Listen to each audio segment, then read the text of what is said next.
ഇന്നലെ വൈകിട്ടാണ് സത്യൻ മൊകേരി വയനാട്ടിലെത്തിയത്. ആദ്യം CPI ഓഫീസിൽ പ്രവർത്തകരുമായി ഒത്തുചേരൽ. തിരഞ്ഞെടുപ്പിന്റെ കാര്യങ്ങൾ വിശദീകരിച്ച ശേഷം വ്യക്തികളെയും സ്ഥാപനങ്ങളിലും എത്തിയുള്ള പ്രചരണ പരിപാടികൾ തുടങ്ങി. വയനാട് മണ്ഡലത്തിൽ ഇത്തവണ സാഹചര്യങ്ങൾ അനുകൂലമാണെന്നും വിജയം നിശ്ചിതമെന്നും സത്യൻ മൊകേരി. തീർച്ചയായിട്ടും ചെയ്യും. അടുത്ത കൃഷിക്കാരുടെയും വയനാട് മേഖലയിലെ ജനങ്ങളുടെയും സാധാരണക്കാരുടെ എല്ലാ വിഭാഗം ജനങ്ങളുടെയും മൂടാതാണ്. ഇവിടെ ഒരു മാറ്റം ആവശ്യമാണ്.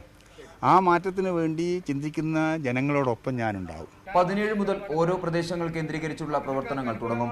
25-നാണ് സ്ഥാനാർത്ഥിയുടെ പര്യടന പരിപാടികൾ തുടങ്ങുക. വർഷങ്ങളായി കാർഷിക മേഖലയിൽ പ്രവർത്തിച്ച പരിചയവുമായാണ് സത്യൻ മൊകേരി ലോക്സഭയിലേക്ക് കന്നിയംഗത്തിനിറങ്ങുന്നത്. 3 തവണ നാദാപുരത്ത് നിന്ന് നിയമസഭയിലെത്തിയിട്ടുണ്ട്. CPIയുടെ കർഷക സംഘടനയായ കിസാൻ സഭയുടെ ദേശീയ വൈസ് പ്രസിഡന്റും മുൻ കാർഷിക കടാശ്വാസ കമ്മീഷൻ അംഗവുമാണ് സത്യൻ മൊകേരി. മനേഷ് മൂർത്തി, മീഡിയ 1, വയനാട്.